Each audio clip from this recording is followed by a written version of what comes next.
just to level set our meeting together, I have a couple of notes that I want to go through. So when you see me looking down, I'm just looking at my notes page. It's really, really difficult sometimes to craft a presentation, certainly in webinar format, that's going to hit a home run for everybody. That said, there'll probably be some really cool takeaways, so at least I hope there will be. So here's what my ask is of you.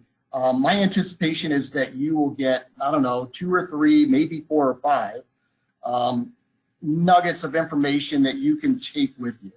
And we like to call that a hot list. So if you want to pull out a piece of paper and just write the term hot list at the top, and you can just kind of keep score what those 2, 3, 4, 5 things are. I don't know, Sean, if there'll be time at the end while we're doing questions. We might also be able to ask them what one of their hot list items was. And a hot list item is anything you think is really cool, you think you want to put in play, you want to learn more about, you think that hits home for you. That's certainly what you want to write down. The other thing is the Sandler language. Certainly, I teach the Sandler selling methodology for a living. Sometimes my language, there's a language barrier, right? I'll use terms that you may not be comfortable with. You might not know what it means. If that's the case, feel free to ask Sean the question and have me go back to clarify what I was saying. And the last one is I wish I had an hour and 45 minutes with you.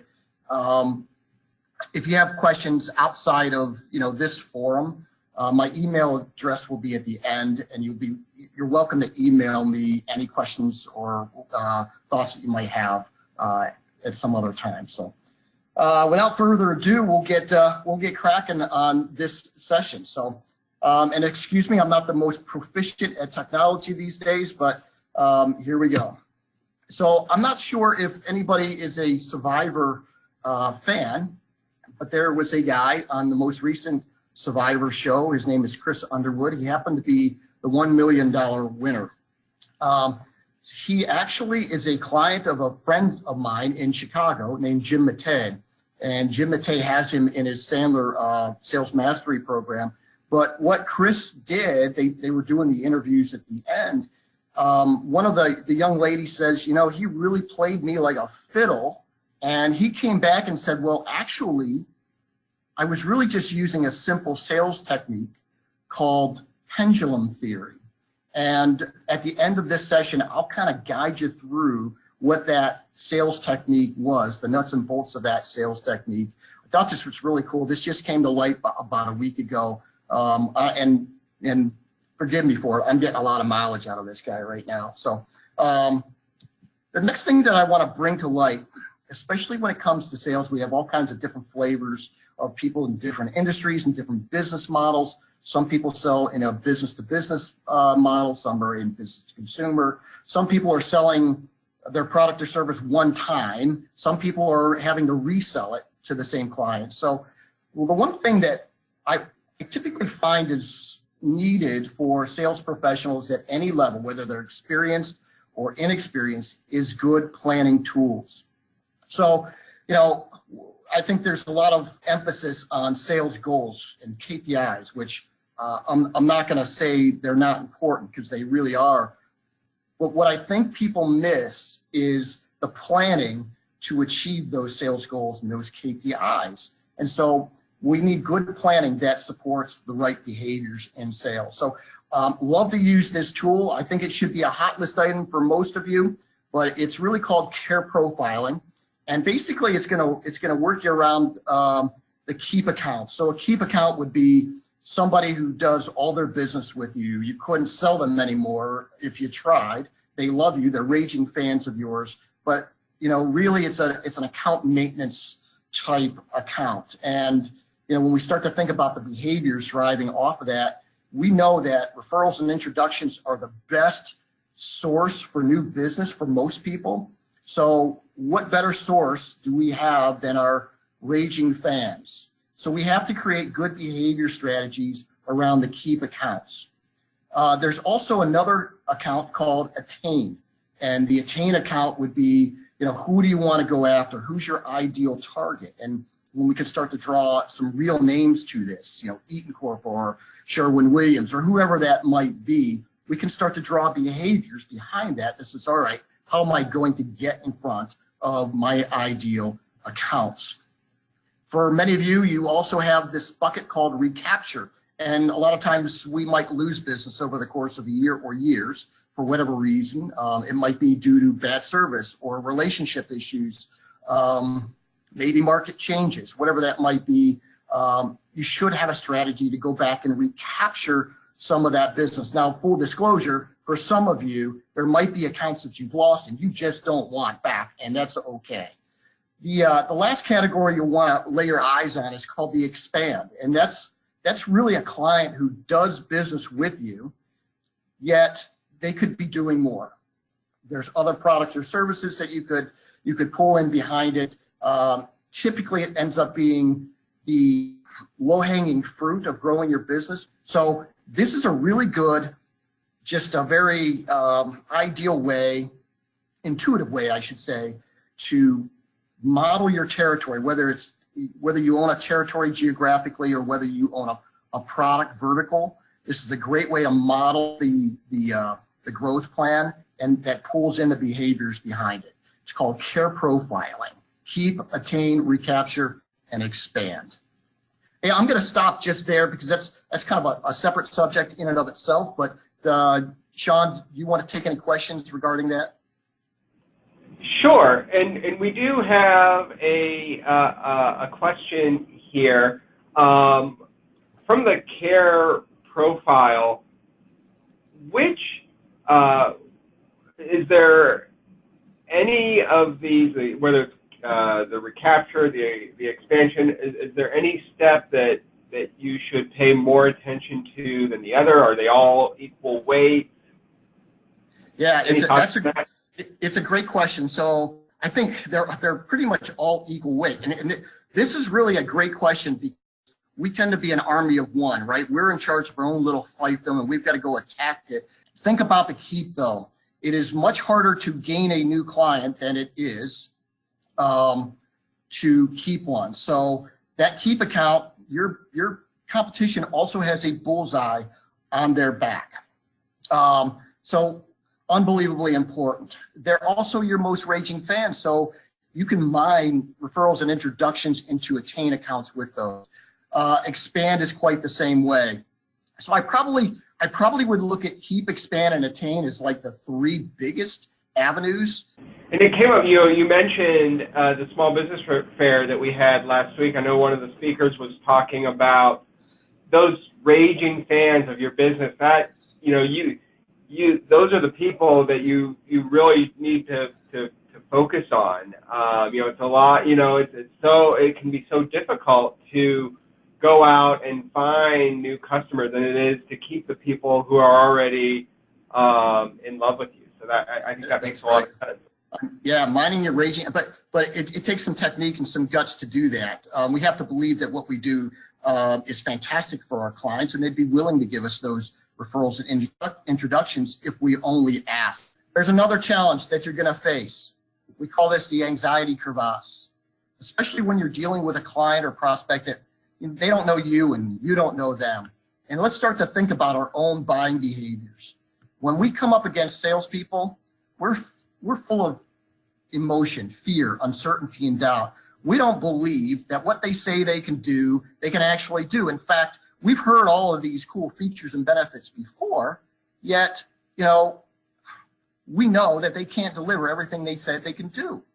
On the other hand, as salespeople, we try to overcome their fear, uncertainty, and doubt with some really cool features and benefits. We make it sound like they're missing out on the greatest thing since sliced bread. We have the best service. We have the best prices. We have the greatest quality in the world. The problem is prospects have all heard that. It doesn't make you different.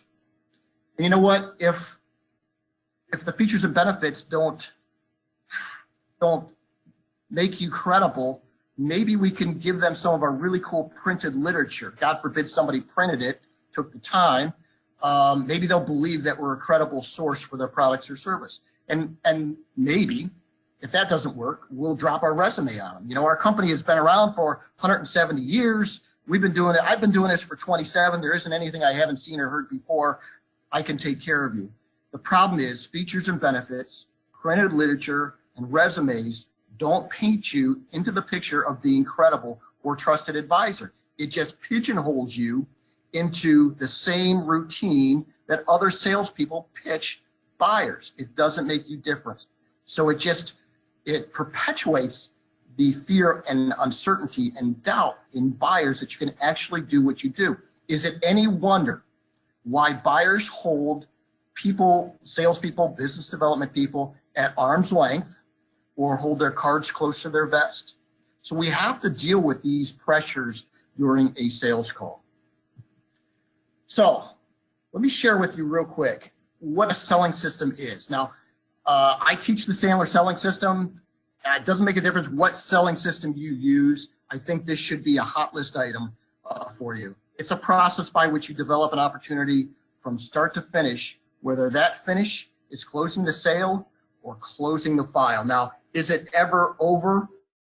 Is it over always? No, it's not over always, but we have to have a defined beginning and end. So the Sandler selling system, here's what a selling system looks like. You can use your own if you'd like. We have to do some relationship building, bonding and rapport, upfront contract. Now, upfront contract is something that just level sets how you're going to spend your time. You noticed I put an upfront contract in front of our meeting today. We have to find a way to qualify people before we give them our intellectual property. We use things like pain, budget, and decision as qualifying markers to see whether somebody is qualified to get our intellectual property or not. Then there's something called fulfillment and post-sell. This is where we close. In our system, we qualify hard to make sure somebody deserves our product or service, and so we can have a soft close. So have a plan that bakes some elements of this in here, because once you give your products and service away to somebody, it's over. They have no obligation to engage with you whatsoever. So think about your selling system. There are 4 positive results. You want to get a yes, and we know yes doesn't always come on the first call. You want to get a no. No is good. It helps you save time, cuts to the chase. Or sometimes you don't get a yes or no, but you do want to get a clear future. Hey, let's meet next Wednesday, 10:30, your office. We're going to talk for an hour. That's a clear future. Or get a referral or introduction. Also, you'll want to get a lessons learned. That's unbelievably important. If you can sit back and re-engineer that conversation and say, what could I have done better? How could this conversation have gone a little different? We always want the lessons learned on the end of it. Sandler philosophy, we'll skip this page, but I want to jump into, at the sake of time, I want to talk about something called negative reverse clock, and this is what Chris Underwood was talking about. This is really important. It's called prospects and pendulums, but basically it says never get between your prospect and where you want them to go. And when I was new in sales, I had a prospect I was calling on. And I was very, very interested in their business. And every time I went in, had a great conversation. His name was Joe. And I'd say, Joe, what do you got for me? Do you have any quotes for me? It was always just give me, give me, give me. I'll help you out. I'll take care of you, Joe. And basically, Joe always told me, hey, Rick, I do all my business with brand X. But if I need you, I will call you. So Joe was in his position 1, which is kind of a disinterested position. And I was in sort of this enthusiastic type position, a happy salesperson. I'll take care of you. The Sandler rule says never get between your prospect and where you want them to go. So I had to re-engineer my sales process for Joe. I had to rethink. I had to get behind Joe. And I had to say, you know what, Joe, it's over. But here's how I did it. I said, Joe, I came in one day and Joe gave me a spiel how he buys all his stuff from brand X. And I said, yeah, I think I've heard that before, Joe, but what I really think you're trying to tell me is maybe I shouldn't put you on my call run anymore. Is that what I'm hearing? And you could have heard a pin drop in this place. And he says to me, Rick, okay, I've got 5 items here. Do you have them in stock? And I said, well, what if I did? He says, well, do you have good prices? And basically, all I was doing is I was pulling up behind Joe. I wasn't getting too enthusiastic. I wasn't getting overly anxious to go to the sale just because he appeared interested. But it's called getting behind the pendulum. Oftentimes in sales, and this is a hot list moment, we're way too interested in the transaction than the prospect. It's a big turnoff. Sean, I'm going to stop there. I mean, I'll tell you what, this half hour flew. Absolutely, Rick. And we do have some questions that have come in. First of all, the process that you've been sharing and what you've been talking about, does it make a difference whether you're selling an actual physical product or whether you're selling a service? Are there any adjustments that you might have to make depending on what it is you're trying to sell, and if so, what would those adjustments be? Yeah, so the big answer, the broad answer is no. It doesn't typically make a difference. Now, products and services are obviously different.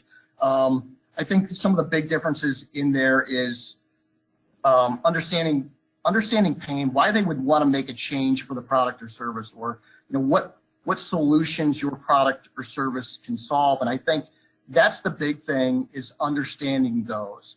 I'll get people in the service sector who say, well, you know what, it's hard to sell services.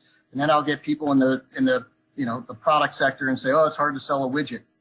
I'm not going to say either one of them are easy, but I will say that some of the nuances for the differences sometimes are found in how you can bring a client on board. So for instance, clients oftentimes want to dip their toe in the water. And sometimes with services, there are ways to dip their toe in the water before they give you the big order or commit fully. And I think the same is true with the product side. The big difference, I shouldn't even say the big difference is, sometimes you have to do some demo work.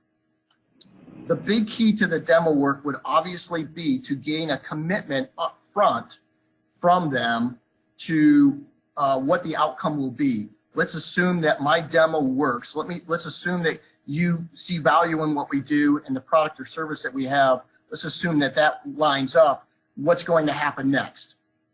So I think a lot of it is just a little bit of a different tweak in how we do our proof of concepts from service to product. But by and large, it really will be transferable from one to the next.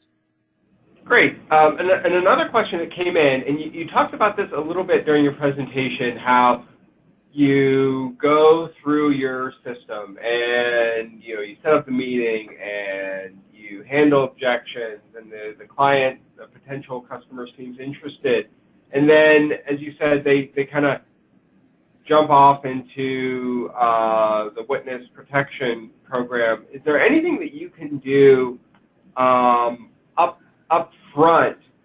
I don't know if it's like a lead scoring, just so you're not wasting your time, for lack of a better word.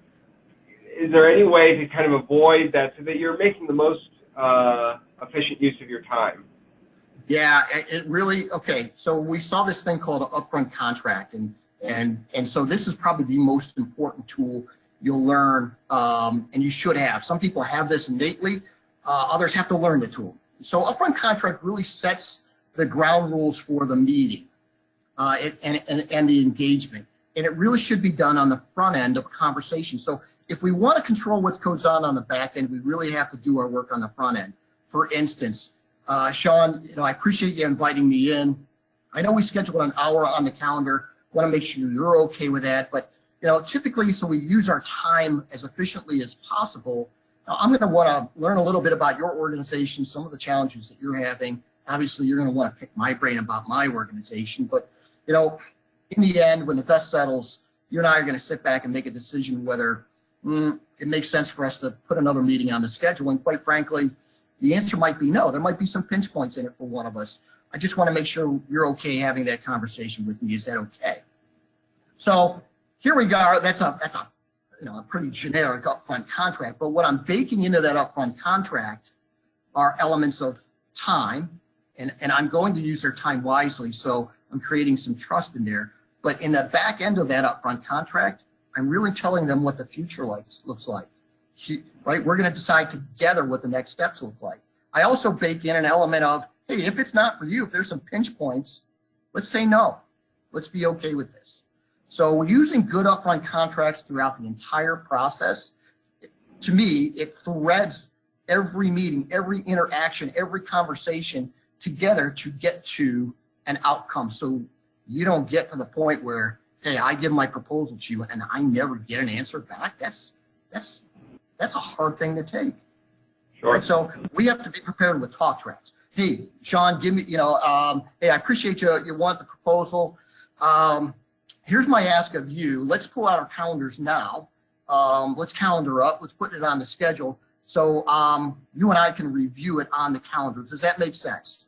Instead of me just pushing the proposal over the email system. That's an upfront contract. Perfect. Perfect. And then we do have one more question that's come in from Nicole. She's asking, what do you do if you're sitting down, you're in the meeting, and you get the sense that this person isn't super serious about buying, but they're just trying to get some information out of you? What do you do in that situation? Yeah, so great question.